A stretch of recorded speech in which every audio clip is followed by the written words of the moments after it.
Hello guys, welcome to heavy Coding. ECMAScript tutorial series के अंदर आज हम सीखने वाले प्रॉपर्टीज और मेथड्स के बारे में। सो गाइस, इससे प्रीवियस ट्यूटोरियल में मैंने आपको बताया था कि क्लासेस एंड ऑब्जेक्ट्स यहाँ पर क्या होती है, किस तरीके से उनका यूज़ किया जाता है, और हमने उसमें देखा था कि ऑब्जेक्ट ओरिएंटेड प्रोग्रामिंग होती क्या है। और आज हम सीखेंगे प्रॉपर्टीज़ और कुछ मेथड्स होते हैं ऑब्जेक्ट ओरिएंटेड प्रोग्रामिंग के अंदर जिनको हम जावास्क्रिप्ट के अंदर यूज़ कर सकते हैं। तो चलते गाइस, स्टार्ट करते हैं एग्जाम्पल से। तो मैं यहाँ पर सबसे पहले क्या करूँगा, एक क्लास बना लूँगा और इस क्लास का नाम मैं यहाँ पर ABC रख देता हूँ। और अब हम क्या करेंगे, सबसे पहले हम यहाँ पर देखने वाले प्रॉपर्टीज़ किस तरीके से यूज़ होती है, मतलब वेरिएबल्स किस तरीके से यूज़ होते हैं। तो चलते हैं यहाँ पर सबसे पहले एक मेथड बनाते हैं। तो आपको मेथड भी जानना है यहाँ पर ज़रूरी है, फिर हम करेंगे प्रॉपर्टीज़ पे। तो मेथड हमारे पास तीन तरीके के होते हैं। एक होता है कंस्ट्रक्टर, ये आपको हर प्रोग्रामिंग लैंग्वेज में मिलेगा कंस्ट्रक्टर। फिर आपका होता है प्रोटोटाइप फंक्शन, फिर आता है यहाँ पर स्टैटिक फंक्शन। तो एक एक करके सीखते हैं यहाँ पर। तो पहले हम सीखते हैं यहाँ पर कंस्ट्रक्टर फंक्शन। तो यहाँ पर जो कंस्ट्रक्टर मेथड है, अब मेथड बोलो या फंक्शन बोलो, यहाँ पर जो कंस्ट्रक्टर मेथड है उसको चलाने के लिए हमें यहाँ पर कंस्ट्रक्टर कीवर्ड का यूज़ करना पड़ेगा।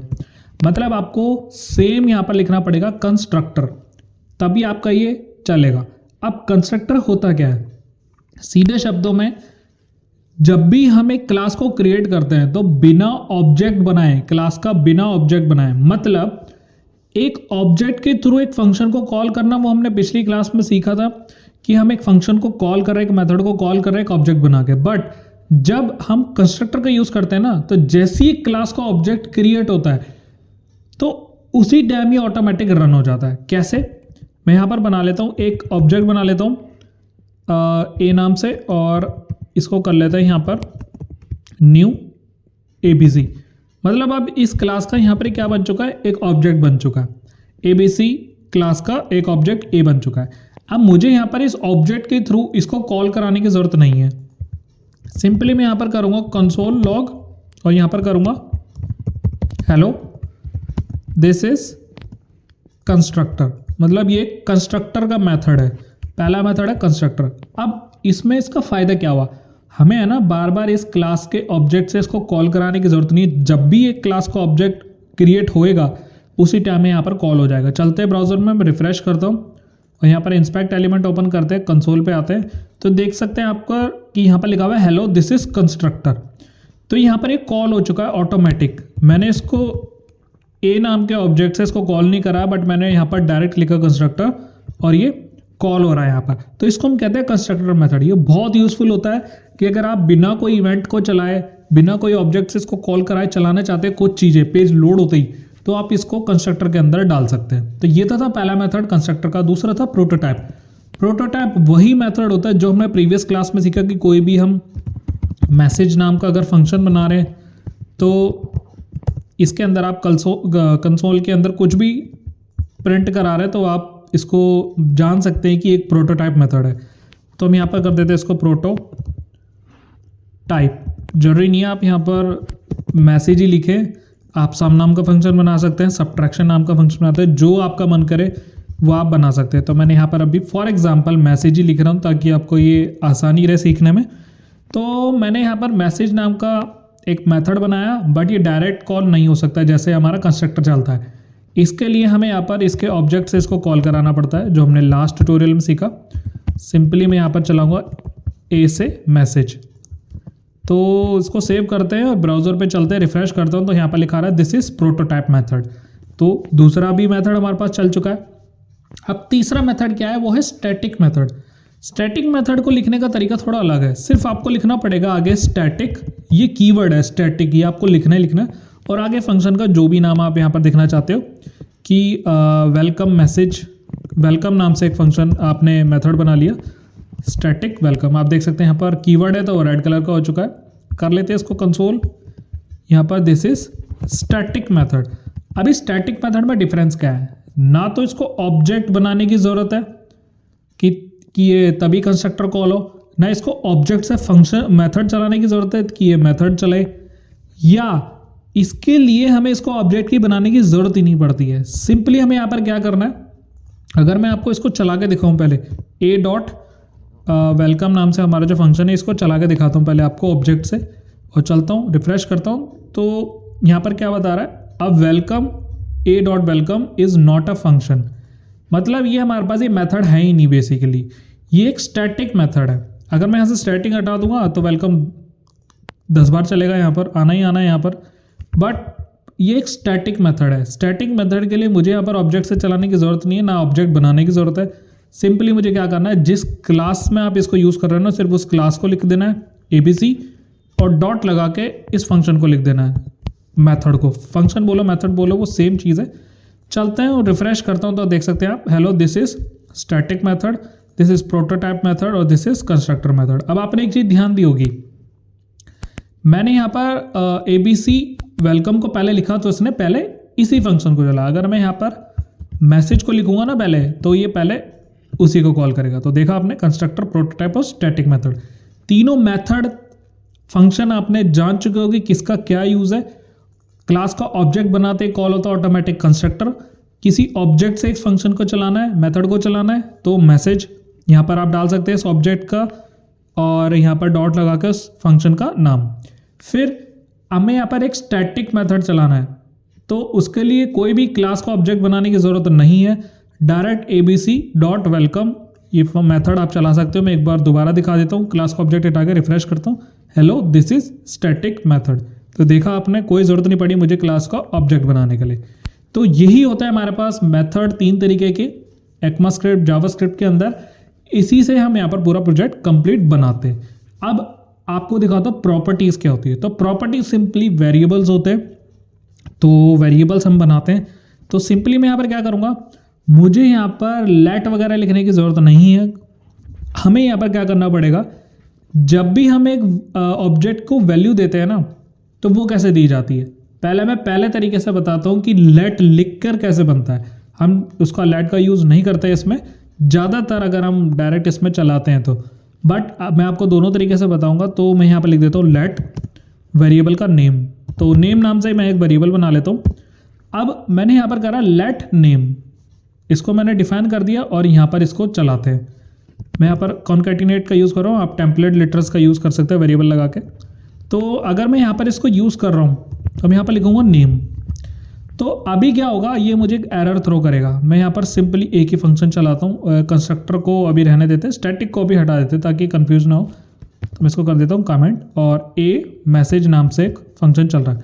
तो चलते एक बार ब्राउज़र पे रिफ्रेश करता हूँ, तो हमारे पास मेथड आ रहा है, बट यहाँ पर लिखा आ रहा है अनडिफाइंड, कि इसको डिफाइंड ही नहीं करा है आपने। किसको डिफाइंड नहीं करा है, ये वाले को, नेम को। अभी के लिए कंस्ट्रक्टर भी बंद कर देते हैं, 2 प्रिंट होके आ रहा है। चलता हूँ रिफ्रेश करता हूँ, hello this is prototype method undefined. Undefined इसलिए कि भाई आपने इसको अभी तक डिफाइंड ही नहीं करा। अब मैं आपको बताता हूँ कि जब भी आपको इसकी कोई वैल्यू देनी है तो वो कैसे दी जाती है। तो उसका एक ऑब्जेक्ट लिखना पड़ेगा। क्लासेस एंड ऑब्जेक्ट का यूज़ कर रहे हैं पूरे को, ऑब्जेक्ट ओरिएंटेड प्रोग्रामिंग में हर एक चीज़ में आपको ऑब्जेक्ट का यूज़ करना है। तो ए डॉट नेम, इस तरीके से आप इस वेरिएबल को एक्सेस कर पाओगे, ए डॉट नेम। अब इसका मैं यहाँ पर नेम दे देता हूँ, हमारे चैनल का नेम, हैवी कोडिंग मैंने इसके अंदर डाल दिया और कर लिया इसको सेव। अब देखते हैं कि क्या चीज़ आ रही है। मैं रिफ्रेश करता हूँ तो देखो यहाँ से ये, एक बार फिर से इसको कर लेते हैं रिफ्रेश, और a dot name equals to heavy coding. चलता हूँ रिफ्रेश करता हूँ, अभी कोई आउटपुट नहीं। क्यों नहीं आउटपुट है, हमने इसको डिफाइन तो कर दिया, बट इसको चलाने के लिए ना हमें यहाँ पर क्या करना पड़ेगा, इसका यूज़ करना पड़ेगा। किसका, दिस कीवर्ड का, this dot name. This dot name आपको चलाना पड़ेगा। क्यों, क्योंकि जब हम ऑब्जेक्ट से वैल्यू दे रहे हैं ना, तो ऑब्जेक्ट से वैल्यू चलानी भी पड़ेगी। तो दिस कीवर्ड क्या करता है, इस करंट क्लास को, जो भी क्लास के अंदर ये फंक्शन चल रहा है, मतलब इसकी जो करंट क्लास है इसका, ये एक ऑब्जेक्ट बना देता है यहाँ पर। मतलब जैसे हमने यहाँ ऑब्जेक्ट बनाया ना, क्लास के अंदर ऑब्जेक्ट कैसे बनाता है, दिस कीवर्ड करंट क्लास का एक ऑब्जेक्ट क्रिएट कर देता है यहाँ पर दिस को, और दिस डॉट नेम से ही चलाता है। अब एक बार देते हैं, मैं इसको कर लेता हूँ सेव, चलता हूँ ब्राउज़र पे रिफ्रेश करता हूँ, तो देखना यहाँ पर कोई भी एक आउटपुट नहीं आ रहा है। क्यों नहीं आ रहा आउटपुट, अब मैं आपको बताता हूँ। अगर इसको हमें वैल्यू पास करनी है तो वो किस तरीके से की जाती है, मैं एक बार आपको और तरीका बता देता हूँ। आप देखो, मैं यहाँ पर से भी वैल्यू लेकर जाऊँगा जब हम फंक्शन चलाएंगे, और आगे मैं आपको दिखाता हूँ। अगर मैं यहाँ पर करता हूँ ना दिस डॉट नेम, तो इस क्लास का एक करंट ऑब्जेक्ट है, इसके अंदर चलेगी वैल्यू। अब चलते हैं यहाँ पर इक्वल्स टू, इस वेरिएबल को इस वैल्यू को यहाँ से उठाते हैं और यहाँ डालते हैं। मैं नीचे से भी अभी वैल्यू देकर दिखाऊंगा जब हम एक फंक्शन चलाएंगे। तो रिफ्रेश करता हूँ, मैं इसको सेव कर लिया मैंने ऑटोमेटिकली, और this dot name equals to heavy coding. अब इस ऑब्जेक्ट से मैंने इसकी वैल्यू भी दे दी और इस ऑब्जेक्ट से इसको प्रिंट भी करा रहा। चलता हूँ, रिफ्रेश करता हूँ और अब इस मेथड को कॉल कराते हैं, ए डॉट मैसेज फंक्शन को कॉल कराया। चलता हूँ, रिफ्रेश करता हूँ, तो hello this is prototype method heavy coding. तो जब मैंने फंक्शन चलाया तो इसके अंदर क्या हुआ, करंट क्लास का एक ऑब्जेक्ट चला, उसने उस वेरिएबल को क्रिएट करा, यहाँ पर उसका नेम दिया और उसी से हमने इसको चलाया। अब अगर मैं यहाँ पर वैल्यू देता हूँ a dot name equals to, हमने यहाँ पर दी वैल्यू जैसे मैंने अभी पुराना करा था, अभी तो मैंने फंक्शन चलाया और यहाँ पर इसकी वैल्यू दी है। अब एक बार देखते हैं कि ये वैल्यू ऊपर जाएगी नहीं जाएगी। चलते हैं, यहाँ पर मैंने यहाँ पर डाल दी है ए की वैल्यू नेम और यहाँ से मैं इसको कर देता हूँ बंद। अब देखता हूँ ये डायरेक्ट यहाँ पर पकड़ता नहीं पकड़ता। चलते एक बार ब्राउज़र पर रिफ्रेश करता हूँ, तो देखो मैं जैसे यहाँ पर इसको रिफ्रेश कर रहा हूँ, यहाँ पर अभी भी कोई इसके अंदर इशू नहीं आया है। क्यों नहीं आया, क्योंकि पहले जो मैंने तरीका बताया था ना वो इसी चीज़ के लिए था कि अगर हम ऑब्जेक्ट को वैल्यू दे रहे हैं तो हमें यहाँ पर वेरिएबल को वैल्यू दे रहे हैं तो उसके ऑब्जेक्ट को लेकर उसकी वैल्यू को सेट करना पड़ा, फिर इस करंट क्लास के ऑब्जेक्ट से उसको मैंने यहाँ पर कॉल कराया। ये था इसका तरीका। अब ये वाले तरीके से हमने देखा कि अगर हमें यही वैल्यू देनी है मेथड के अंदर तो हम कैसे कर सकते हैं। अब आपको बता दो तीसरा तरीका कि मैं इस फंक्शन के थ्रू, मेथड के थ्रू कैसे वैल्यू लेके जाता हूँ। मैं बताता हूँ इस चीज़ को। यहाँ से मैंने वैल्यू उठाई और यहाँ डाल दी, मतलब एज अ आर्ग्यूमेंट पास कर दिया इस मेथड के अंदर, एज अ आर्ग्यूमेंट पास कर दिया। पिक कैसे करेंगे, यहाँ पर पैरामीटर डाल के। कैसे, नेम नाम का वेरिएबल हो गया, बिल्कुल परफेक्ट है यहाँ पर नेम नाम का वेरिएबल। और अब इस वेरिएबल को हमें किसी दूसरे वेरिएबल में डालना है तो कैसे होगा, सिंपली फिर से क्लास का ऑब्जेक्ट चलेगा और हम यहाँ पर एक नया वेरिएबल बना लेंगे चैनल नेम नाम से। चैनल नेम नाम से वेरिएबल लिया और इस वेरिएबल की वैल्यू को इसके अंदर असाइन कर दी। ये थोड़ा डिफिकल्ट है, बट जब आप सीख जाओगे ना एक दो बारी तो आपको पता चल जाएगा, एक बार क्लियर हो जाएगा तो समझ जाओगे कि आप कर क्या रहे हो। अब आपने इस फंक्शन से इसकी वैल्यू दी, जैसे हम नॉर्मल देते थे, यहाँ से पैरामीटर से पिक करते थे, बट क्लास एन ऑब्जेक्ट है तो ऑब्जेक्ट का यूज़ करना पड़ेगा। उस वेरिएबल को, जिस वेरिएबल को आप यूज़ करना चाहते हैं, आप इसको सेम नेम भी दे सकते हो यहाँ पर, उसके अंदर कोई इशू नहीं है, बट मैं यहाँ पर इसलिए दे रहा हूँ ताकि आपको डिफरेंस पता चल जाए। तो दिस करंट क्लास का ऑब्जेक्ट ऑटोमेटिक बनाता है और यहाँ पर जो चैनल नेम है इसको हम एज अ यूज़ कर रहे हैं। तो अब यहाँ से वैल्यू उठ के जाएगी, इधर आएगी, इधर से इस वाले वेरिएबल के अंदर असाइन होगी और यहाँ से हम इसको रन कर रहे हैं। रिफ्रेश करता हूँ, देख सकते हैं hello this is prototype method heavy coding. I hope आपको समझ आ रहा होगा अभी तक हमने किस तरीके से यहाँ पर एक प्रोटोटाइप मेथड के अंदर वैल्यू 3 तरीके से देकर देखी। अगर मैं यहाँ से इसको हटा दूँ और डायरेक्ट ही यहाँ पर इस नेम को चलाता हूँ तो देखते क्या होता है। रिफ्रेश करता हूँ, यहाँ पहले मैं इसको सेव कर लेता हूँ और रिफ्रेश करता हूँ तो देख लो यहाँ पर ये बता रहा अनडिफाइंड। तो ऐसे डायरेक्ट एक्सेस इसको नहीं कर सकते अगर मैंने यहाँ पर इसको चलाया तो मेरे को एक दूसरे वेरिएबल में इसको असाइन करना पड़ेगा। जरूरी नहीं है वेरिएबल का नेम अलग हो, क्योंकि ये वेरिएबल अलग है और ये वेरिएबल अलग है। इसी का वैल्यू इधर आ रही है और इधर से इसके अंदर चल जा रही है और ये यहाँ पर कंसोल हो जा रहा है। चलता हूँ, रिफ्रेश करता हूँ तो अभी इसकी वैल्यू आ चुकी है। तो इस तरीके से हम यहाँ पर वेरिएबल्स की वैल्यू देते हैं अगर मैंने यहाँ पर एज अ आर्ग्यूमेंट दी है पैरामीटर को। अब कंस्ट्रक्टर के अंदर कैसे दी जाती है वैल्यू, इसको बंद कर देते हैं। यहाँ तो हमें ऑब्जेक्ट से कॉल कराने की जरूरत ही नहीं है कोई फंक्शन को, तो कैसे दे सकते हैं यहाँ पर। तो सिंपली कंस्ट्रक्टर के अंदर तो और ही आसान है। यहाँ पर जहाँ पर आप क्लास बना रहे हो ना, यहाँ पर ये जो राउंड ब्रेसेस लगे हैं मैंने, कंस्ट्रक्टर ये जो ऑब्जेक्ट बन रहा है यहाँ पर ही आपको वैल्यू देनी है सिंपली। अब मैं जो वैल्यू है वो यहीं दे दूंगा। मैंने दे दी यहाँ पर हैवी कोडिंग वैल्यू और यहाँ से वो ऑटोमेटिक पिक करेगा। जैसे मैंने यहाँ पर वैल्यू ली है ना, ये यहाँ पर पिक कर लेगा। अब वही सेम चीज़ आपको करनी पड़ेगी, दिस कोई दूसरे वेरिएबल में स्टोर करा के इसके नेम को, और ऐसे ही आपको इसको प्रिंट कराना पड़ेगा। तो मैंने इसको कर लिया सेव। चलता हूँ ब्राउज़र पे, रिफ्रेश करता हूँ तो this is constructor method heavy coding.